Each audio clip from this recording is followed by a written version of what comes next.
Ikan layu, ikan pari, Cakep. bila dibakar enak rasanya. Saya bersyukur pagi ini ada di tempat saudara. Haleluya. Si Mamat makan jambu, nah, cakep. Habis itu dia makan melon, cakep. Selamat hari Minggu, jemaat. Shalom. Shalom, shalom, shalom. Haleluya. Kita mau rindu diberkati, saudara ya. Amin. Kita tetap belajar dengan tema yang sudah diberikan buat kita. Oke. Ini pembatasnya suka jatuh. Haleluya. Ya. Tema kita adalah terisi penuh, saudara. Ya, terisi penuh. Kalau perlu sampai meluber, ya. Bluber, bludak kemana-mana gitu ya. Kita baca ayatnya terlebih dahulu, saudara.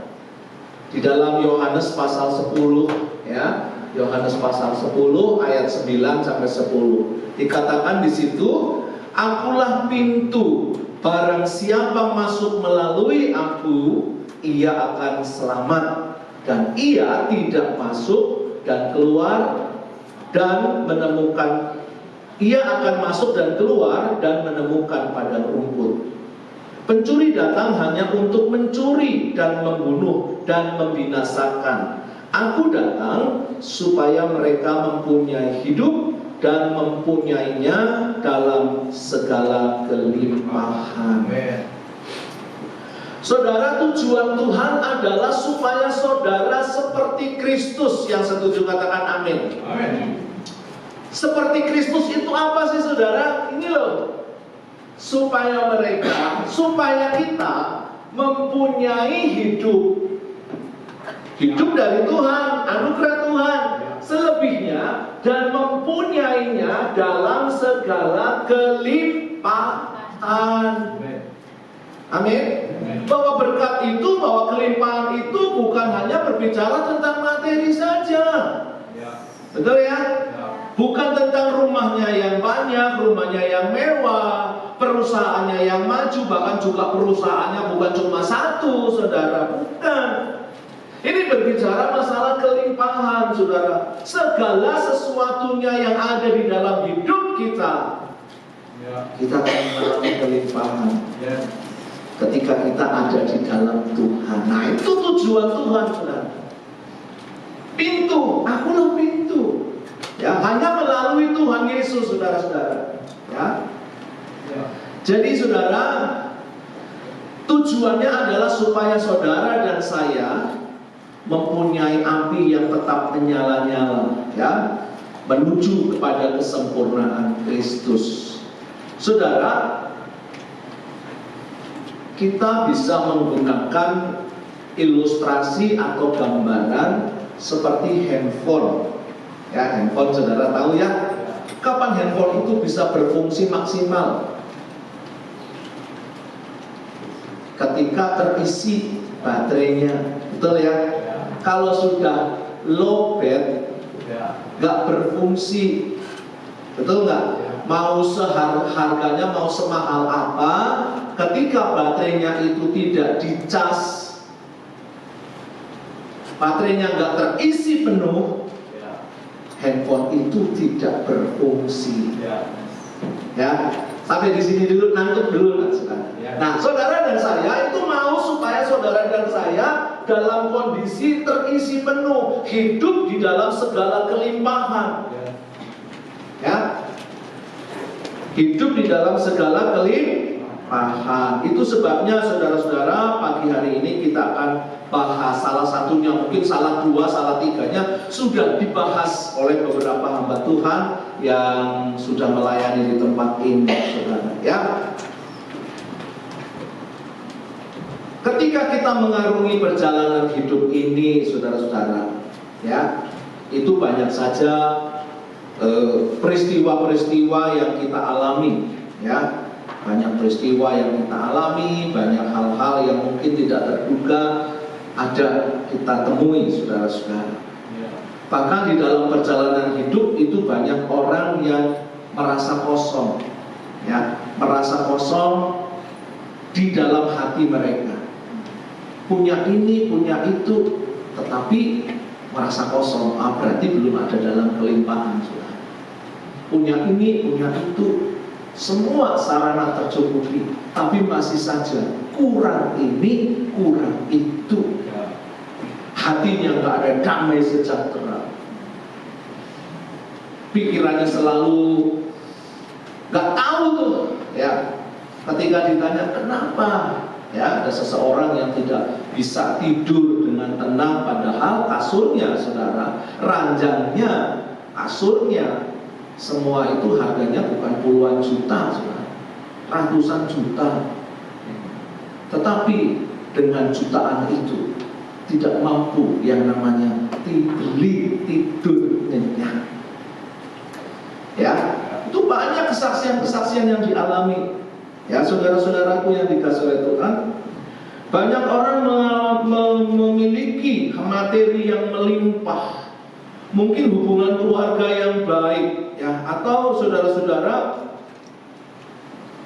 banyak pencapaian-pencapaian yang sukses didapat oleh seseorang itu. Mengapa orang itu kok masih merasa kosong?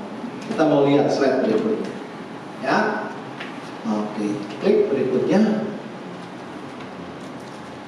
Nah, ini hanya kehadiran Tuhan yang bisa mengisi kekosongan hati setiap umatnya. Yang setuju katakan amin. Ya, lanjut. Pertanyaannya, mengapa hati kita bisa merasa kosong? Kita lihat jawabannya, saudara-saudara. Satu, kita lihat ya. Oke. Nah, ini kosong. Satu, karena mencari kepuasan di tempat yang salah, saudara. Banyak orang berusaha mencoba mengisi kekosongan hatinya dengan harta. Apakah harta bisa mengisi kekosongan hatinya? Tidak bisa. Banyak orang kaya, saudara. Tapi ketika kita melihat orang kaya yang hartanya melimpah, rumahnya mewah, tetapi hatinya kosong, nggak bisa tidur dengan tenang, nggak bisa tidur dengan nyenyak. Tapi saudara melihat ada tukang becak di pinggir jalan, suasananya nggak jelas, tapi dia bisa tidur ngorok, saudara. Ya, itu satu perbandingan yang nggak sebanding sebetulnya, saudara-saudara. Tetapi itu fakta. Ya, banyak orang mencari kepuasan dengan kesuksesan, dengan hiburan duniawi, mungkin dengan minuman yang memabukkan, yang sesaat mungkin bisa melupakan segala masalah. Mungkin dengan pil-pil yang dilarang oleh pemerintah, tapi juga tetap dicari oleh banyak orang yang duitnya banyak. Ya, untuk sekedar bisa melepaskan, melupakan masalah, persoalan, beban hidup dengan duncak. Ya, waduh, kalau dengar musik itu harus gerak, saudara, memang gerak. Sepertinya sukacita, sepertinya senang, saudara, ya. Nah, saudaraku yang dikasihi oleh Tuhan, tetapi seseorang itu tidak bisa memberikan kepuasan. Kita mau melihat ayatnya terlebih dahulu, ya. Ayatnya di dalam Pengkhotbah 1 ayat yang kedua berkata begini, saudara-saudara. Mungkin ayatnya tidak tercantum di situ, ya. Pengkhotbah 1 ayat yang kedua berkata, kesia-siaan belaka, kata pengkhotbah, kesia-siaan belaka, segala sesuatu adalah sia-sia. Ya, segala sesuatu adalah sia-sia. Nah, saudaraku yang dikasihi Tuhan, inilah yang menyebabkan seseorang mengalami satu kekosongan hidupnya. Karena apa? Berusaha mengisi dengan apa yang ada, dengan fasilitas yang ada, tetapi tidak mungkin bisa. Yang kedua, saudara-saudara, bagaimana bisa kosong? Karena jauh dari Tuhan, gak mau nempel dengan caranya, makanya gak terisi. Betul ya? Kalau saudara misalnya melihat satu gambaran, ketika pohon ada ranting, lalu rantingnya saudara coba, rantingnya dipenggal, rantingnya dilepaskan dari pokoknya, maka lambat laun ranting yang terpotong, yang terlepas daripada batang pohon itu, ranting ini akan layu, kering, dan mati, dibuang, tak terpakai. Nah, saudara-saudara, dosa dan keinginan dunia itu seringkali menjauhkan kita dari Tuhan. Ya. Nah, Yesaya pasal 59 ayat yang kedua berkata begini, saudara-saudara, tetapi merupakan pemisah antara kamu dan Allahmu ialah segala kejahatanmu. Bukan berarti kalau ayat ini didahului, bukan Tuhan gak bisa menolong, bukan tangan Tuhan terlalu pendek untuk menolongmu, bukan tangan Tuhan tidak bisa menjangkau untuk menolongmu, bukan telinga Tuhan terlalu tuli untuk mendengar segala seruan doa-doamu.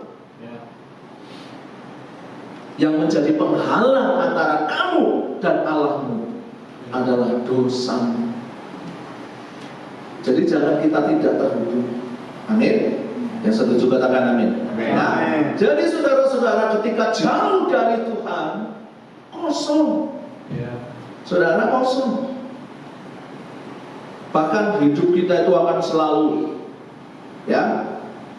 diintimidasi dengan dosa-dosa dan keinginan dunia.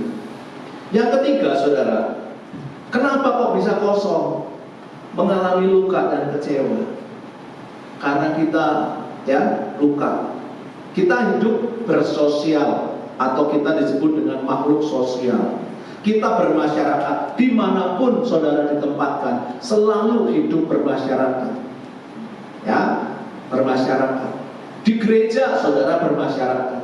Kadang di gereja malah banyak berantemnya, saudara-saudara.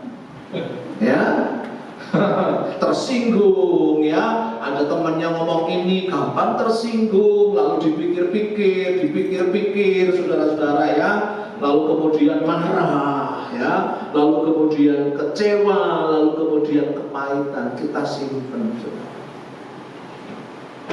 Kosong, percuma, masuk gereja juga percuma, nggak ada yang baik, nggak ada yang suci. Katanya gereja seperti malaikat semua, ya kan? Saudara menganggap bahwa di gereja itu adalah malaikat semua. Dengar, gereja itu bengkel, gereja itu tempat pembentukan, amin, supaya kita seperti Kristus. Saudara, jangan saudara menganggap bahwa gereja itu seperti surga dan isinya adalah malaikat-malaikat semua, saudara, Haleluya. Oke, klik berikutnya. Hanya Tuhan yang bisa mengisi kekosongan hati. Amin. Nah, di dalam Mazmur pasal 42 ayat yang kedua di situ dikatakan, jiwaku haus kepada Allah yang hidup. Nah, ini berbicara apa, saudara-saudara? Ini berbicara bahwa jiwa kita secara alami itu membutuhkan Tuhan. Seperti kita membutuhkan makan, minum, tidur, atau istirahat, saudara. Papan, itu di dalam ilmu ekonomi. Teori, kebutuhan, saudara-saudara. Ini kebutuhan pokok. Jadi saudara, sebagai manusia itu makhluk roh, maka salah satu kebutuhannya adalah hauskan Allah, kepada Allah yang hidup. Nah, saudara-saudaraku yang dikasihi oleh Tuhan, apa sih yang bisa dilakukan oleh Tuhan untuk mengisi kekosongan hidup kita? Nah, ini yang dilakukan oleh Tuhan. Coba klik berikutnya. Tuhan mengisi dengan apa? Yang pertama dijawab, mengisi dengan kehidupan.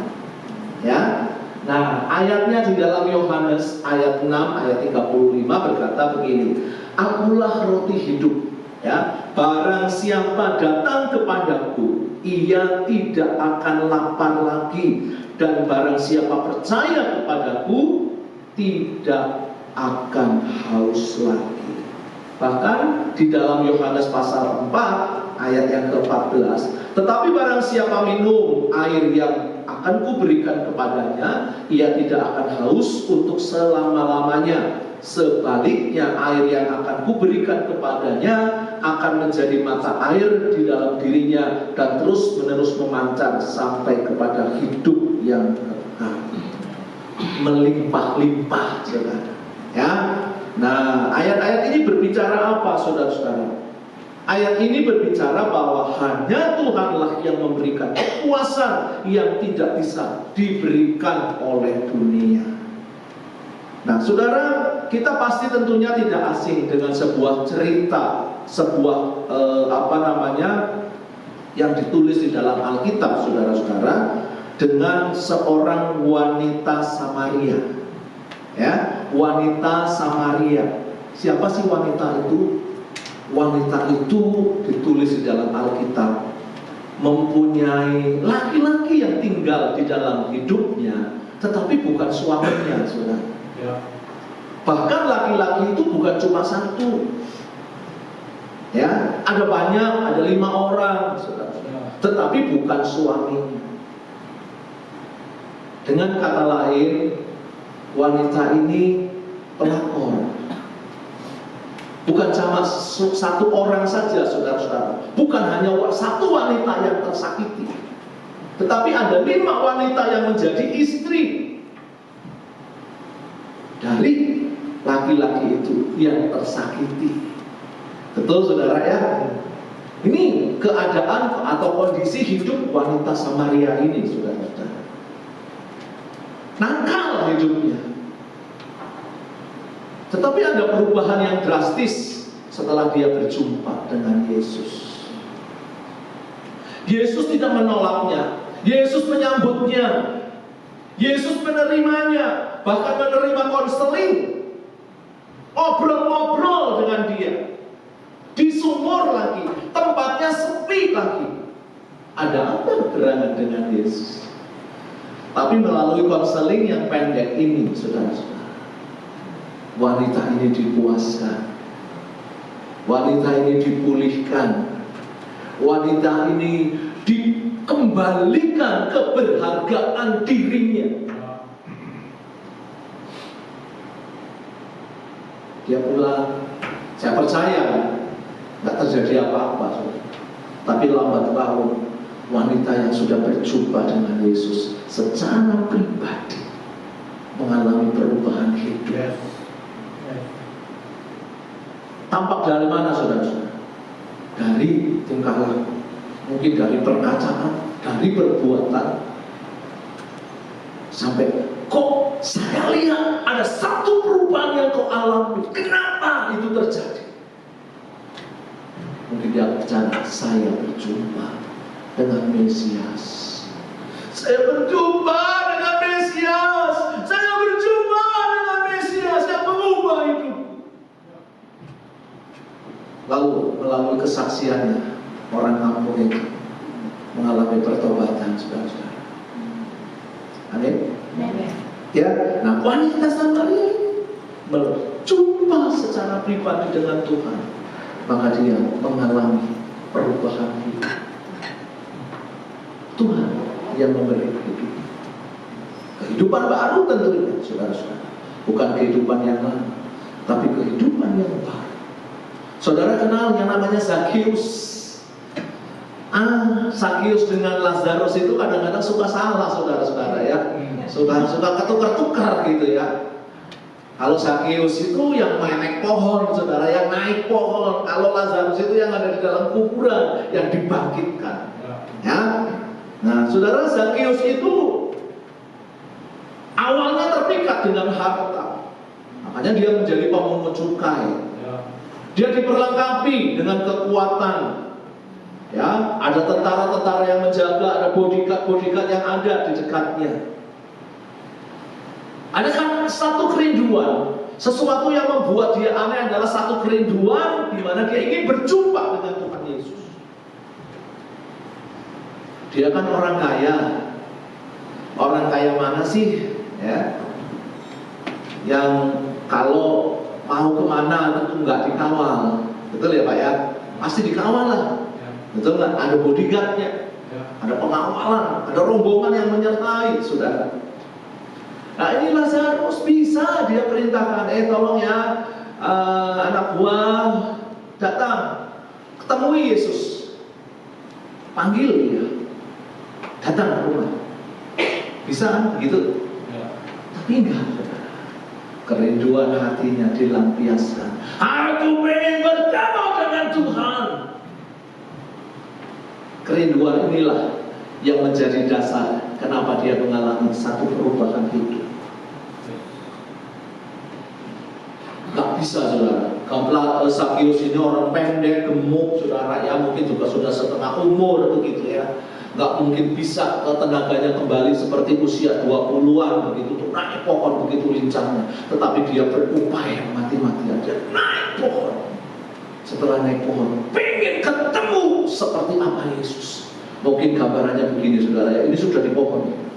Ini lihat bawah kan, waduh, itu rombongan Tuhan Yesus lewat. Tuhan Yesus lewat. Lazarus, turunlah. Sakius, ya kan, ketukar. Sakius, turunlah. Ya, Sakius turunlah. Aku akan menumpang di rumah. Wah, ngerti gitu, maksud gak usah naik. Ngapain sudah naik? Ya, udah berusaha sedemikian rupa, nggak taunya disuruh turun, malah dia mau mampir ke rumah. Aduh, rugi di bandar ya. Aduh, ya sudahlah, nggak apa-apa lah, turun saudara. Yesus mampir di rumahnya, ngobrol-ngobrol, sharing, saudara. Gak tahu apa yang dikatakan kepada Tuhan karena kita tidak memberikan informasi yang rinci, saudara. Tetapi sejak perjumpaan dengan Yesus, Sakius ini mengalami satu pertobatan. Dia mengalami hidup baru di dalam Tuhan karena Dia yang memberi kehidupan. Dia mengalami pertobatan, dan harta yang pernah dia peras dari rakyat dia kembalikan.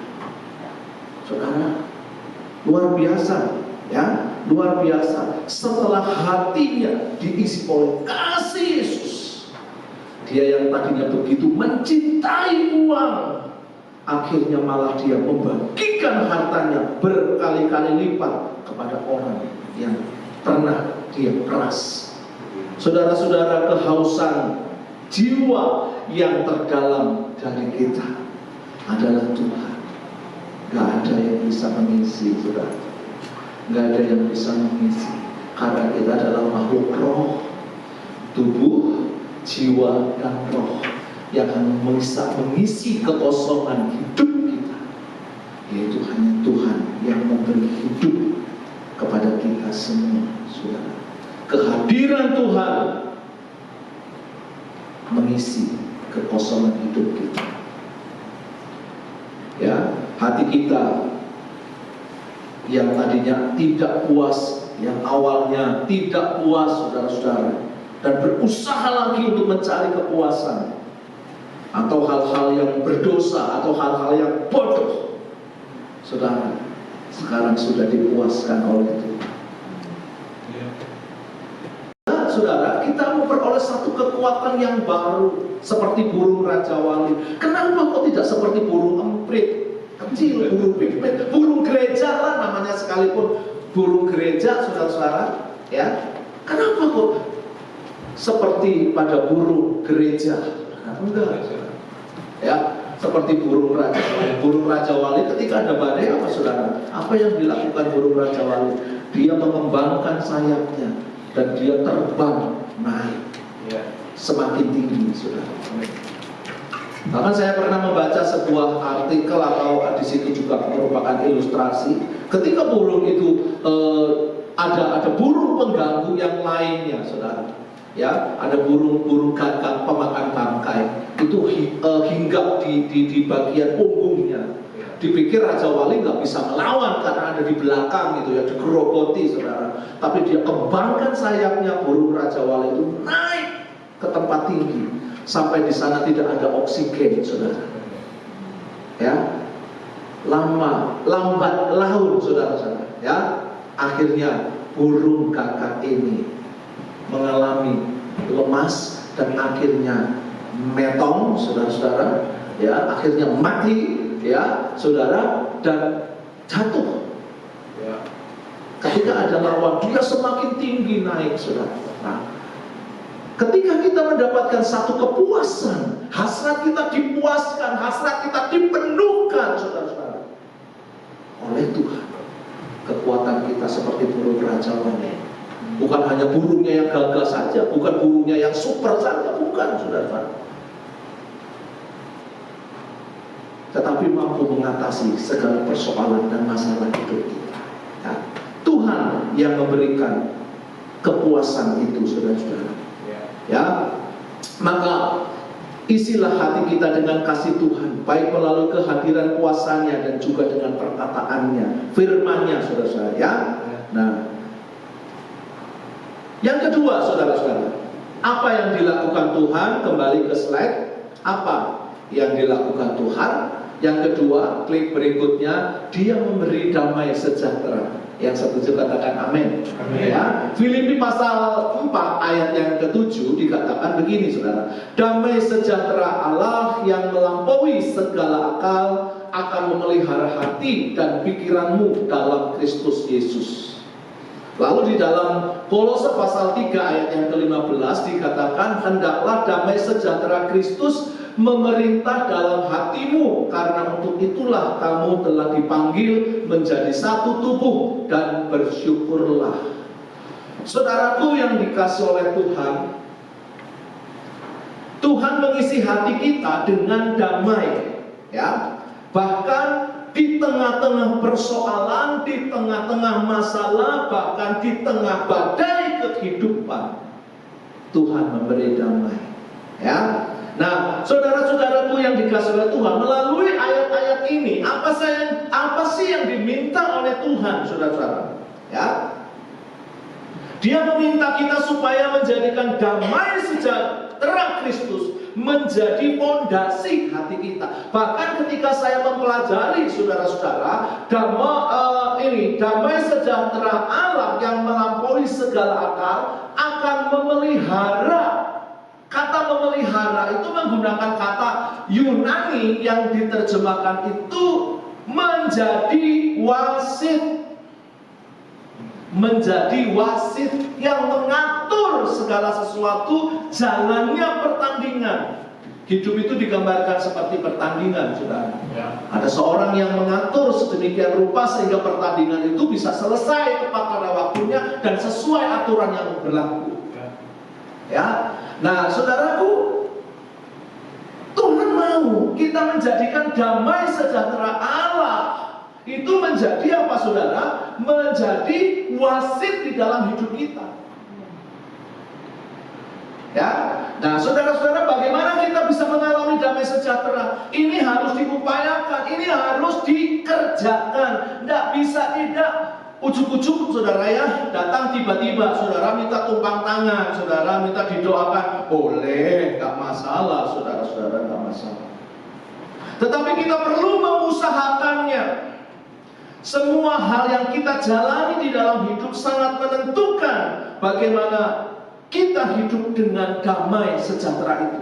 Nah, saudara-saudaraku yang dikasihi oleh Tuhan, informasi yang kita konsumsi setiap hari, kadang-kadang apa, saudara, ya, misalnya berita-berita, ya, hal-hal yang kita baca setiap hari itu membuat kita takut. Siapa ya? Gentar apa gentar? Ya kan? Berita-berita baik itu berita beneran maupun berita hoax, apalagi yang hoax itu, saudara, membuat kita cemas, membuat kita khawatir, membuat kita nggak berani melangkah, saudara, ya. Nah, saudaraku yang dikasihi oleh Tuhan, tetapi Tuhan mau kita hidup di dalam firman Tuhan, ya. Yang pertama, kita akan mengalami damai sejahtera apabila kita mengalami firman Tuhan. Ya, setuju katakan amin. Ya, mengalami firman Tuhan, saudara. Nah, ini di dalam ini dikatakan, saudara, ya. Jadi namanya persoalan masalah itu menjadi hal yang mengganggu hidup manusia. Bahkan di dalam di Amerika ini menurut beberapa catatan waktu yang lalu, saudara ya, itu penjualan yang laku keras kayak kacang goreng itu penjualan aspirin. Aspirin itu buat apa? Sakit kepala ya. Sakit kepala karena mengencerkan darah gitu ya. Nah, karena banyak orang sakit kepala tentunya, betul nggak? Karena banyak orang yang sakit kepala karena persoalan, karena masalah puyeng juga. Makanya butuh yang namanya aspirin, ya. Bahkan penjualan buku-buku tentang kayak kedamaian, bagaimana rasa damai, bagaimana merasa tenang itu menjadi bestseller. Nah, saudara, seseorang pernah menghitung bahwa di dalam rentang waktu 3.500 tahun hingga saat ini, saudara, ya, 3.500 tahun ya di dunia. Dalam 3.500 tahun itu hanya ada sekitar 286 tahun saja itu mengalami damai. Ini dalam rentang waktu ya. Jadi rentang waktu yang panjang, mungkin dia studi sejarah gitu ya. Waktu ini pernah kejadian apa? Mungkin ada perang, ya, mungkin ada semacam tragedi, mungkin kayak musibah atau bencana alam, saudara, atau mungkin kayak pandemi kemarin, COVID gitu ya.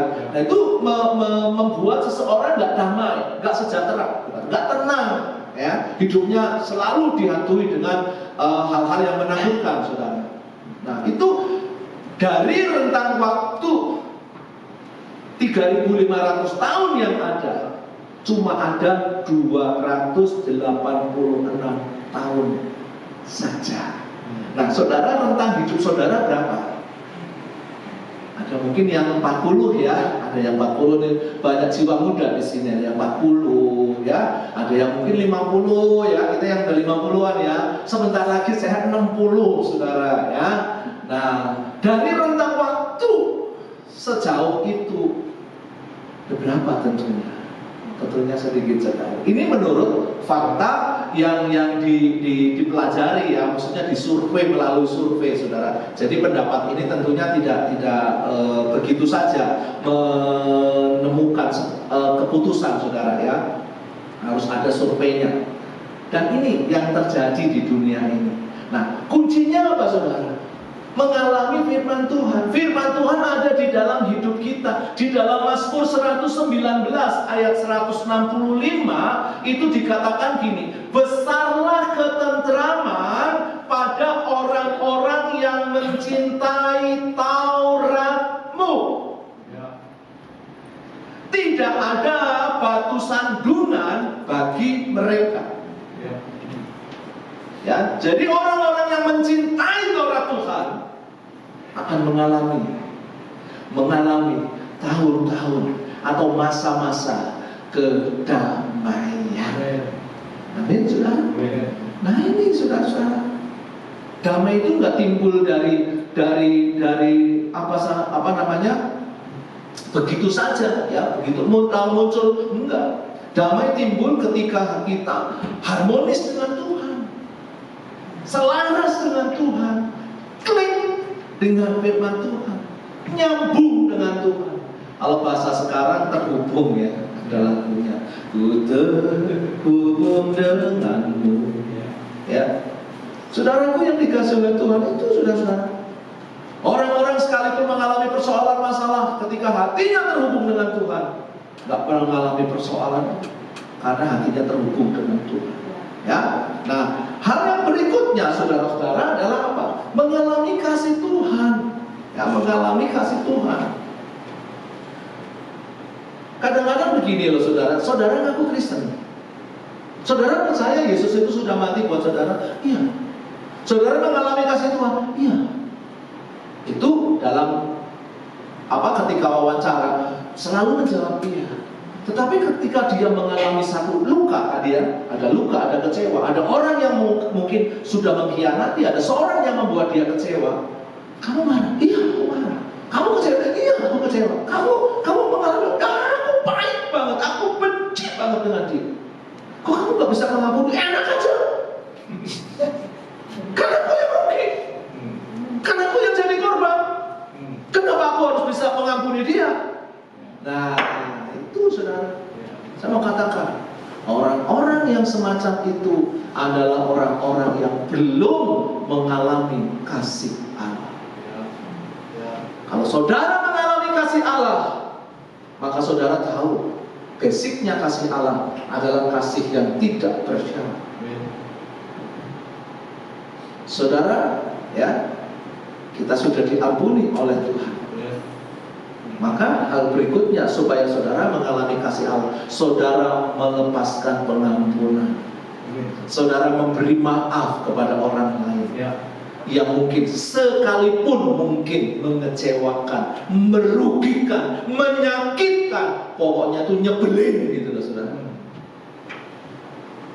Kepada orang-orang itu kan kita pengennya marah kan, pengennya nonjokin, nonjokin, ya. Tapi kalau saudara mengalami kasih Kristus, saudara akan ngomong, oh ya, gak apa-apa, saya melepaskan pengampunan, atau saya memaafkan kamu. Kalau melepaskan pengampunan itu rasanya bahasanya teologis banget ya. Udah gua maafin. Udah gua maafin. Saudara yang dikasih oleh Tuhan, maaf dengan lupa itu beda. Kalau lupa, lihat orangnya lagi, bencinya muncul lagi. Tapi kalau udah memaafkan, lupa nggak? Enggak. Masalahnya oh ya tahu. Saya tahu dia orang itu pernah siap duit gue. Aku kecewa.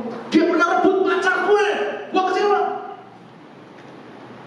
Sekarang, oh apa-apa. Ya mungkin itu bukan jalan hidup saya. Ya, silakan dia mau cari jalan hidupnya. Mau dengan siapapun, silakan. Nah begitu loh saudara. Artinya apa? Nggak marah lagi. Ingat. Ya, ditolak. Sakit nggak? Sakit. Sekarang udah ampuni, udah lupa. Ingat nggak peristiwanya ditolak? Ingat. Marah nggak? Enggak. Karena sudah mengampuni. Kalau melupakan, begitu gak ada orangnya lupa. Begitu ketemu orangnya, bangkit lagi marahnya, saudara ya. Nah, bagaimana kita mengalami damai sejahtera? Ketika kita mengalami kasih Tuhan, maka saudara akan hidup sejahtera. Dengan demikian, maka apa saudara? Tidak ada musuh. Amin. Gak ada musuh.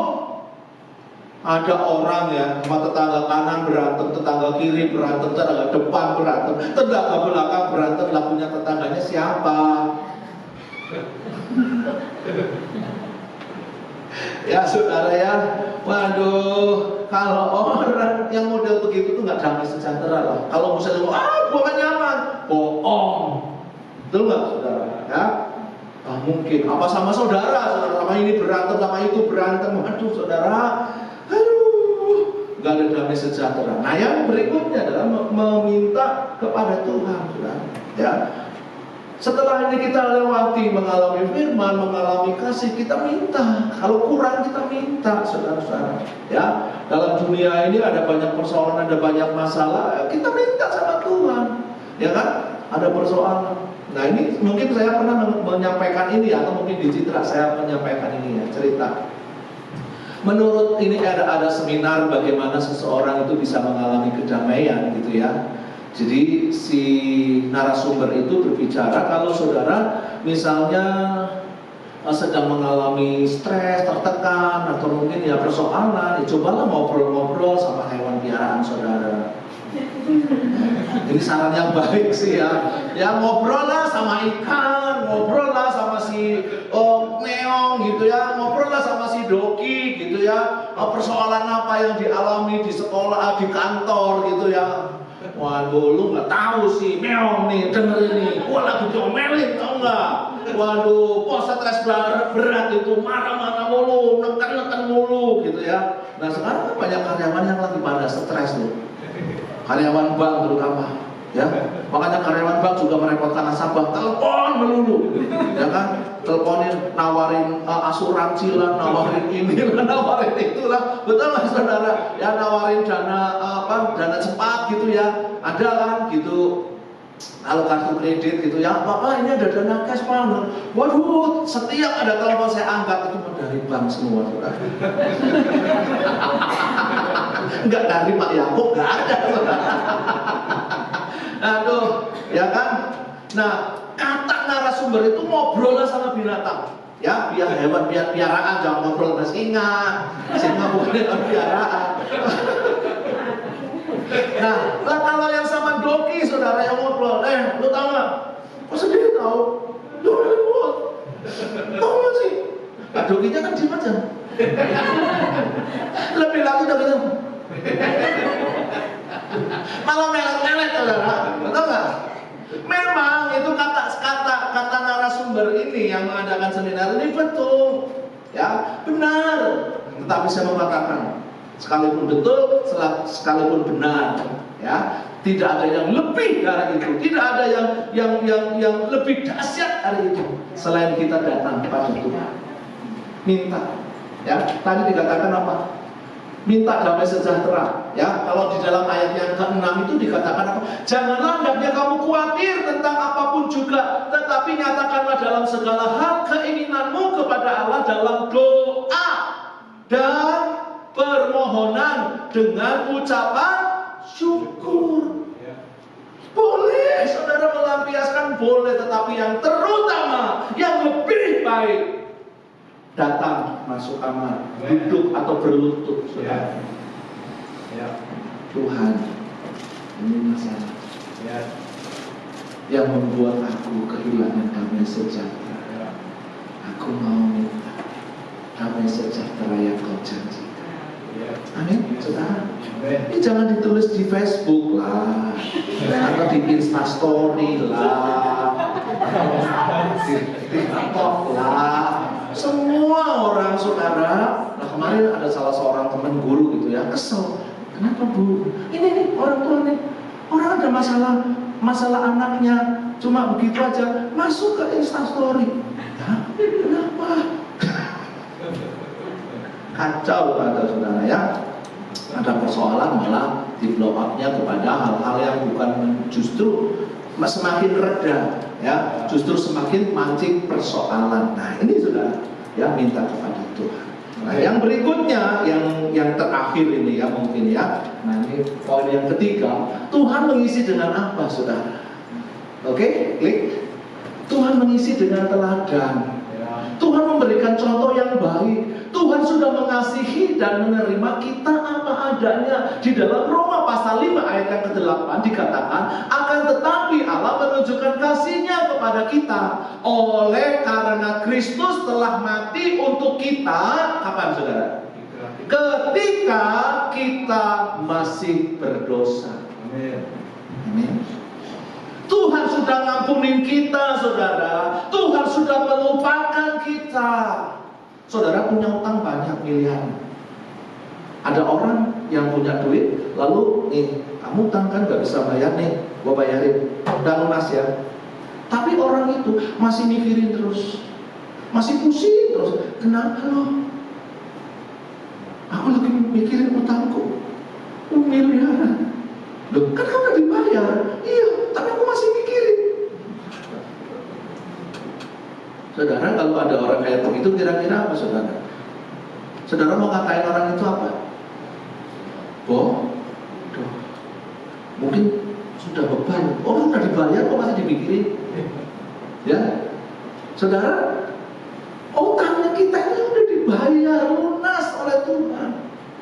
Masih kita pikirin, ya. Nah, apa yang harus kita perbuat? Mengasihi seperti Tuhan mengasihi kita di dalam segala aspek. Gak bisa diceritakan satu-satu. Di dalam segala aspek, kasih-Nya tak bersyarat, melepaskan pengampunan. Jangan simpan kecewa, saudara, ya. Jangan simpan luka, marah, dendam, kepahitan, karena ini racun yang akan menggerogoti tubuh saudara dengan sakit penyakit, yang akan menggerogoti jiwa saudara dengan pikiran-pikiran negatif yang akan terus merusak. Banyak orang mengalami kanker karena sakit, kepahitan, marah, dendam. Saya mau cerita satu aja. Ini ceritanya zaman Jepang, saudara. Saya terkesan sekali dengan ceritanya. Ada seorang taci-taci gitu ya. Dia punya harta banyak. Pada masa itu sudah kaya, ya. Dia titip karena itu peristiwanya di daerah Jawa Timur, saudara. Daerah Jawa Timur itu dibombardir dengan bom oleh Jepang. Maka karena dia mau mengungsi, dia menitipkan kepada adiknya yang rumahnya aman. Ya, adik saya titip ya, Dik, berlian saya daripada nanti tidak teteh, nanti kececer kemana-mana. Ya. Saudara tahu yang dititipkan itu berlian, bukan cuma satu butir, bukan, berlian satu toples. Itu berapa butir, saudara? Berlian. Mungkin kalau beliau masih hidup, mungkin 8 turunan sekarang itu nggak mungkin miskin, karena beliannya satu toples. Apalagi dengan dikrus harga sekarang, saudara ya. Akhirnya singkat cerita nih ya, kembali suasananya normal. Kan habis Jepang, masa Republik kan, masa aman, saudara ya, masa aman. Dia tagih tuh sama si adiknya, Dik, saya mau ngambil barang saya. Hah? Barang apa ya? Loh, kan saya titip berlian sama kamu. Aku nggak pernah dititipin apa-apa sama kamu. Waduh, saudara, sejak saat itu dia marah-marah, kecewa. Tentunya didahului dengan berantem, cecok mulut, saudara. Tapi sejak itu dia mengalami kepahitan yang luar biasa dan dia tidak mau mengampuni. Ya, ini di usia sekian 75 tahun waktu itu dilayani oleh seorang hamba Tuhan. Dia mengalami satu kanker, saudara, kanker. Ya, dia mengalami kanker dan dilayani. Cik, mau sembuh nggak? Mau dong. Tadi punya pernah marah sama seseorang nggak? Hah? Apa? Marah? Dia nggak mau jawab. Marah? Ya, dengan jawaban seperti itu aja, saudara, kalau hamba Tuhan yang peka bahwa orang yang dilayani ini tentunya punya marah. Ya, dia punya kepahitan. Ya, kalau misalnya ada yang marah, ada benci, ada sesuatu yang disimpan, ya harus mengampuni. Singkat cerita, dilayani itu bukan cuma sehari, dilayani berbulan-bulan dilayani. Akhirnya dia ngomong, ya, aku marah, aku kecewa sekali. Tapi kalau Cik pengen sembuh, ayo Cik lepaskan pengampunan. Aku yang jadi korban, aku yang jadi korban. Apapun yang dialami oleh Cik, kalau Cik melepaskan pengampunan, jangan mengalami kesembuhan. Ya, singkat cerita, saudara, ya udah mulai tulis surat dulu ya, tulis surat, lalu disuruh confess, mengakui gitu ya. Aku memaafkan kamu, aku memberkati kamu dan lain sebagainya. Itu sudah terjadi, saudara. Ya, lalu mengalami pertemuan, saudara. Ya, sakit kankernya apa? Sembuh. Amin. Sembuh. Ya, setelah mengalami kesembuhan di usia lanjutnya, ibu ini dipanggil Tuhan, tapi dalam kondisi damai sejahtera. Nah ini saudara-saudara, damai sejahtera itu harus diusahakan. Tinggal kita yang merespon, saudara ya. Nah, bagaimana kita mengalami kehadiran Tuhan? Klik berikutnya, ini yang terakhir. Nah, bagaimana kita mengalami kehadiran Tuhan? Yuk klik. Nah, doa, terhubung dengan Tuhan ya, merenungkan firman-Nya. Kurenungkan firman-Mu siang dan malam, ya, bersekutu dengan orang percaya. Jangan tinggalkan persekutuan ibadah kita. Ini penting agar gereja menaungi saudara, agar gereja melayani saudara. Baik mulai dari surat penyerahan anak, surat baptisan, atau maupun nanti ketika saudara meninggal, saudara mendapatkan layanan dari gereja. Ada banyak orang tuh meremehkan gereja. Alah, gampang, begitu menghilang lama datang, ngapain? Om, saya mau menikah nih, Om. Kapan menikahnya? Bulan depan, Om. Bisa nggak katekisasi singkat? Saya yang menangani bagian ini, kadang-kadang saya aduh ini orang yang bikin pusing. Jadi jemaat aja bikin pusing karena nggak datang. Ayo kita setia beribadah. Ayo kita setia berkumpul dengan saudara seiman. Ayo kita membangun satu unity di dalam Tuhan, dalam gereja. Supaya apa? Gereja bisa memberikan layanan kepada saudara yang terisap atau yang termasuk menjadi daftar anggota suatu gereja, saudara. Ya, supaya gereja melayani saudara. Jangan ujuk-ujuk yang mau minta baptisan, Pak minggu depan saya mau kawin, ya, saya belum dibaptis. Nah, layanannya double saudara. Ya, gereja harus kerja keras, tapi gereja kita ada aturannya ya, Om Yakub ya. Kalau belum berjemaah dalam 1 tahun nggak akan dilayani dalam pernikahan, karena ada banyak hal yang baru-baru kemudian begitu habis dilayani kabur saudara. Ya, kabur, gak berjemaat lagi di situ. Ya, jemaatnya GKJJ. Saudara tahu GKJJ? Gereja Kristen Jalan-Jalan. Nah, seperti itu saudara-saudara ya. Terus lama nih gak beribadah, tiba-tiba, Pak, paman saya meninggal Pak, mau gak layani? Kalau gereja sih mau aja, secara personalnya mau. Tapi gereja kan punya aturan. Pengurus-pengurus ada aturan. Supaya apa? Supaya tertib. Amin. Ayo kita bersekutu dengan orang percaya. Nah, kesadaran ini perlu, ya, perlu diberitahukan kepada setiap jemaat agar supaya jemaat terisi penuh, bukan hanya rohnya, tetapi jiwanya, pengertian. Kiranya firman Tuhan sampai di sini.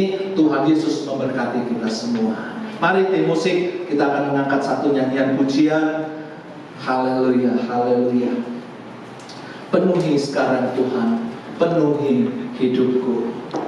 Haleluya. Terima kasih. Terima kasih Tuhan.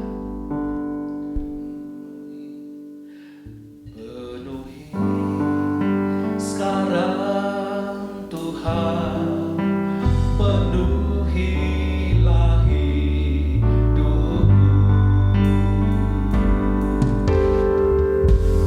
Hatiku bagai tanah gersang, merindukan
terus mengisi hidup kami yang kosong ini. Amen. Jangan biarkan kekosongan itu terjadi berlarut-larut ya Tuhan. Kami mau menciptakan rasa haus dan rasa lapar yang lebih lagi di hadapan Tuhan, sehingga Tuhan akan terus mengisi kekosongan hati kami. Hidup kami dipenuhi dengan kasih, kami dipenuhi dengan damai sejahtera-Mu, hidup kami dipenuhi dengan kuasa-Mu ya Tuhan. Terima kasih Bapa, terima kasih. Ampuni kami yang selama ini mencari ya Tuhan pengisi-pengisi yang sia-sia ya Tuhan, penghiburan atau kepuasan dari hal-hal yang berdosa atau hal-hal yang duniawi. Tetapi Kamu mau mengisi kekosongan hati kami dengan yang sungguh-sungguh mampu mengisi kekosongan, yaitu Tuhan sendiri. Terima kasih Bapa, terima kasih kami tidak mau jauh dari Tuhan sehingga hati kami kosong. Kami mau melekat dengan Tuhan, kami mau terhubung dengan Tuhan melalui doa dan keintiman kami secara pribadi dengan Tuhan, melalui pembacaan firman setiap hari yang kami lakukan, melalui renungan-renungan yang kami dengar ya Tuhan. Terus mengisi hidup kami sehingga hidup kami mengalami kepenuhan di dalam Engkau. Terima kasih hamba-Mu berhenti berbicara ya Tuhan, tetapi biarlah kuasa Roh Kudus-Mu akan meyakinkan setiap kami untuk senantiasa hidup di dalam penurutan akan firman Tuhan. Terima kasih Bapak, berkati Bapak Yakub dan Ibu Rachel yang terus menggembalakan di tempat ini dan staf-staf gembala yang lain yang membantu beliau di dalam pekerjaan Tuhan di tempat ini. Berkati secara limpah, berkati juga jemaat yang hadir pada pagi hari ini. Tidak ada satupun yang terlewat oleh Tuhan. Buat kami yang mungkin mengalami persoalan dan pergumulan, kami tahu ada jalan keluar di dalam Tuhan. Ada jawaban di dalam Tuhan. Bahkan kami kalau mengalami sakit penyakit, ada kesembuhan yang Tuhan kerjakan di dalam nama Tuhan Yesus Kristus. Terima kasih Bapak, terima kasih. Terima kasih Tuhan. Inilah doa dan permohonan kami yang kami alaskan di dalam nama Tuhan Yesus Kristus. Haleluya. Yang diberkati bersama katakan amin. Silakan duduk Bapak Ibu.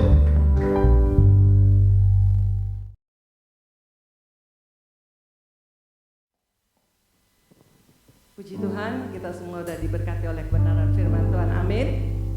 Ya, kami atas nama Komisi GBI Citra Family Supana Sutra mengucapkan terima kasih kepada Bapak Pendeta Handok Pranoto.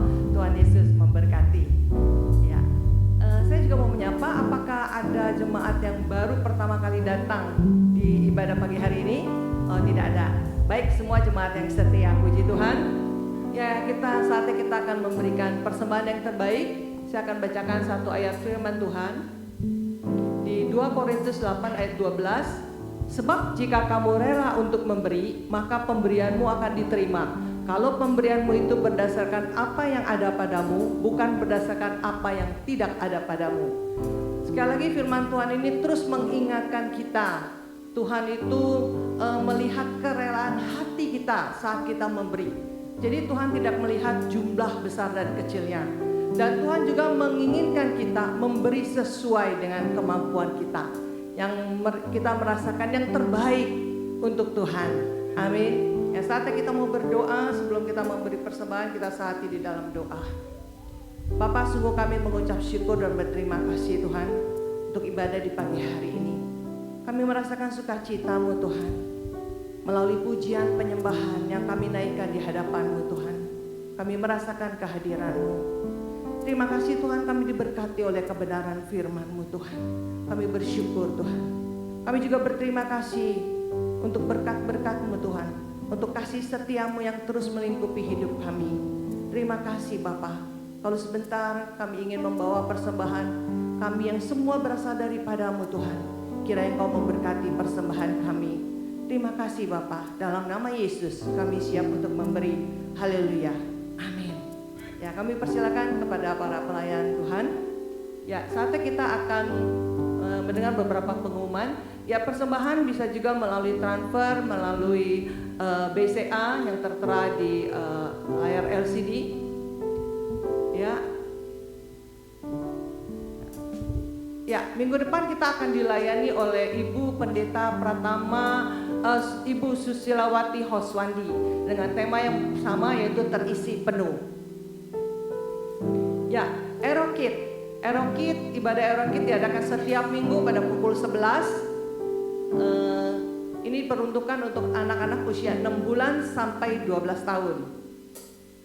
Ya, ibadah teens juga diadakan setiap minggu juga pada pukul 11, diperuntukkan untuk anak-anak 13 tahun sampai 18 tahun. Kami mengundang seluruh jemaat, Bapak Ibu saudara-saudari yang mempunyai anak, saudara, mungkin tetangga, kerabat ya yang berumur 6 bulan sampai 18 tahun untuk mengikuti ibadah Erokid atau ibadah Eroteens. Ya, karena perlu sekali anak-anak mengenal firman Tuhan sejak umur dini sehingga mereka boleh bertumbuh menjadi anak-anak yang takut akan Tuhan. Amin. Ya. Ya, kami mengundang seluruh jemaat untuk mengikuti komsel jemaat pada hari Sabtu 26 Juli pada pukul 10.30. Tadi hambanya sudah menjelaskan bahwa kita perlu bersekutu dengan orang percaya, itu komsel. Karena di dalam komsel ini kita lebih mengerti akan firman Tuhan. Kita bisa bertanya apa maksudnya firman Tuhan ini, dan kita sama-sama bisa diberkati oleh kesaksian dari keluarga masing-masing, dari pribadi masing-masing, dan kita bisa semakin dekat. Ya. Dan di komsel ini kita juga akan makan siang bersama. Amin. Ya. Ya, kami atas nama keluarga Bapak Gembala, keluarga besar Bapak Gembala, dan keluarga besar almarhum mengucapkan terima kasih kepada seluruh jemaat, pelayan, dan pemimpin di tempat ini yang sudah mendukung, mensupport di dalam doa atas berpulangnya kakak tercinta kami, Bapak Robi Wibawa. Tuhan Yesus yang membalasnya, Tuhan Yesus yang memberkati. Ya, bagi seluruh jemaat di tempat ini, kami siap sedia untuk melayani semuanya, seluruh jemaat di tempat ini dalam bidang konseling atau bidang doa, atau mau dilayani dalam apapun, kami siap untuk melayani Bapak Ibu semua. Ya, oke. Ya, kita mengakhiri ibadah kita pada pagi hari ini, kita sehati di dalam doa. Bapa, di dalam nama Tuhan Yesus Kristus, kami sekali lagi mengucap syukur kepadamu Tuhan. Hati kami terus limpah dengan ucapan syukur, khususnya pada pagi hari ini Tuhan, untuk ibadah yang sudah selesai. Kami percaya Engkau sudah memberkati ibadah kami Tuhan. Kami merasakan kehadiran-Mu. Terima kasih kami sudah diberkati oleh kebenaran firman-Mu Tuhan. Pagi hari ini Tuhan, kami membuka hati kami, biar Engkau yang mengisi dengan kasih-Mu Tuhan, sehingga kami boleh memperoleh kehidupan, kami boleh memperoleh damai sejahtera-Mu, kami boleh mengikuti teladan-Mu Tuhan. Beri kami kasih karunia-Mu Tuhan, sehingga kami boleh terus terhubung dengan-Mu Tuhan, melalui doa-doa kami, melalui perenungan firman Tuhan, melalui persekutuan dengan orang-orang percaya Tuhan. Beri kami kasih karunia-Mu Tuhan. Tanpa kasih karunia-Mu Tuhan, kami tidak dapat Tuhan. Kiranya firman-Mu Tuhan yang sudah dibawakan oleh hamba-Mu memberkati setiap kami, boleh meremah pada setiap kami, sehingga hati kami boleh benar-benar terisi penuh hanya oleh dengan kasih-Mu Tuhan. Terima kasih, berkati hamba-Mu yang sudah menjadi saluran berkat bagi setiap kami. Berkati hamba-Mu dengan kesehatan, berkati keluarganya Tuhan, berkati pelayanannya, berkati rumah tangganya Tuhan. Biar Kau tambahkan banget terus kapasitasnya dan talentanya Bapa. Pengurapan-Mu, hikmat marifat-Mu mengalir Tuhan, sehingga dimanapun hamba-Mu melayani, nama Tuhan dipermuliakan. Terima kasih Tuhan.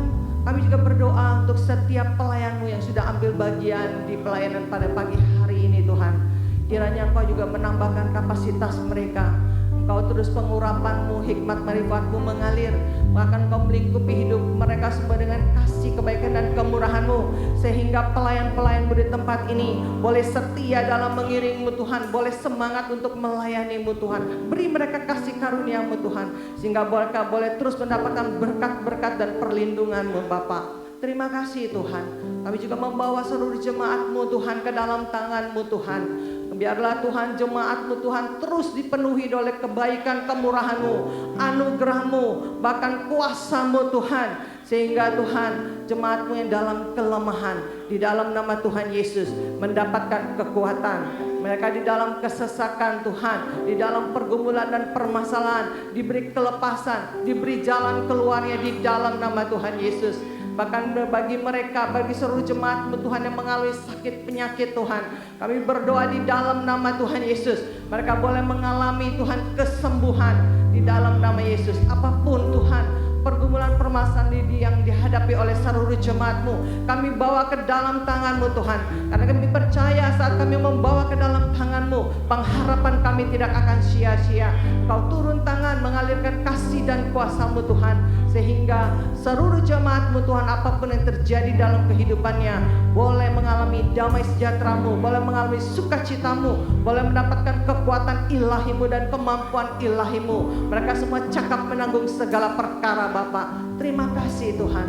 Terima kasih. Kami juga berdoa untuk ibadah Erokid dan Erotin Tuhan. Kami bawa ke dalam tangan-Mu. Kami membutuhkan Roh Kudus-Mu di dalam ibadah anak-anak ini Tuhan. Kau memberkati setiap guru-guru, Kau memberkati setiap pembina-pembina Tuhan. Pengurapan-Mu, hikmat marifat-Mu Tuhan, kebaikan kuasa kasih-Mu mengalir pada setiap guru-guru dan pembina, sehingga kami bukan sekedar mengajar Tuhan, tapi kami mengalirkan kasih-Mu, sehingga anak-anak mengerti bahwa mereka dikasihi, mereka bisa menerima kasih-Mu, mereka boleh juga menyalurkan, mengekspresikan kasih-Mu pada setiap Tuhan lingkungan mereka, teman-teman mereka. Terlebih lagi mereka boleh mengenal pribadi yang ajaib, mereka boleh mengenal kasih kuasa-Mu, mereka boleh bertumbuh Tuhan. Anak-anak Erokid, anak-anak Erotin boleh bertumbuh menjadi anak-anak yang takut akan Tuhan, boleh bertumbuh menjadi anak-anak yang mempunyai hati yang mengasihi-Mu Tuhan, sehingga mereka semua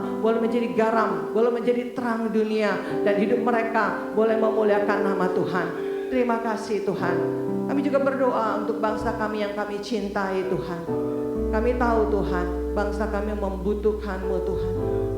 Biar Engkau melingkupi bangsa kami dengan kasih-Mu Tuhan. Kasih-Mu Tuhan yang mendapat menghalangi segala Tuhan bentuk-bentuk kekerasan, bentuk-bentuk kejahatan Tuhan, bentuk-bentuk yang tidak baik di dalam nama Tuhan Yesus.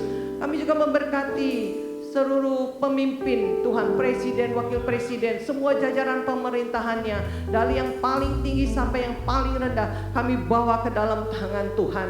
Biar Tuhan pengurapan Tuhan, hikmat marifat Tuhan, bahkan keinginan dan kehendak Tuhan turun atas semua pemimpin itu Tuhan, sehingga mereka boleh memimpin bangsa Indonesia ini dengan baik dan benar Tuhan, dan dengan hati yang takut akan Engkau. Terima kasih Tuhan. Terima kasih Bapa untuk ibadah yang sudah selesai ini. Sebentar kalau kami mau pulang, kami menyerahkan seluruh kehidupan kami hanya ke dalam tangan Tuhan. Kau memberkati perjalanan hidup kami, dan kami serahkan seluruh kehidupan kami ke dalam tangan-Mu. Biar Kau yang terus Tuhan mengisi hidup kami dengan kasih-Mu. Terima kasih Bapa, kami mengucap syukur, dan kami siap untuk menerima berkat-Mu dari hamba-Mu. Mari jemaat kita mau bangkit berdiri di hadapan Tuhan. Arahkan hatimu dan arahkan kedua tanganmu kepada Tuhan sumber segala berkat. Tuhan memberkati engkau dengan kekuatan, Tuhan memberkati engkau dengan kesehatan, Tuhan memberkati usaha pekerjaanmu, apapun yang dilakukan tanganmu dengan hati takut akan Tuhan, dibuat berhasil di dalam nama Tuhan Yesus. Engkau diberkati, keluarga intimu diberkati, keluarga besarmu diberkati, bahkan dimanapun engkau berada akan senantiasa diberkati oleh Tuhan, supaya hidupmu menjadi berkat, berdampak bagi banyak orang. Itu sebabnya saudara-saudaraku yang dikasihi oleh Tuhan, terimalah dan pulanglah berkat dari Bapa di surga, limpah rahmat kasih setia di dalam Tuhan Yesus Kristus, serta persekutuan dengan Allah Roh Kudus mulai sekarang sampai Maranatha, Tuhan datang kembali. Di dalam nama Tuhan Yesus Kristus, kita semua yang sudah diberkati bersama katakan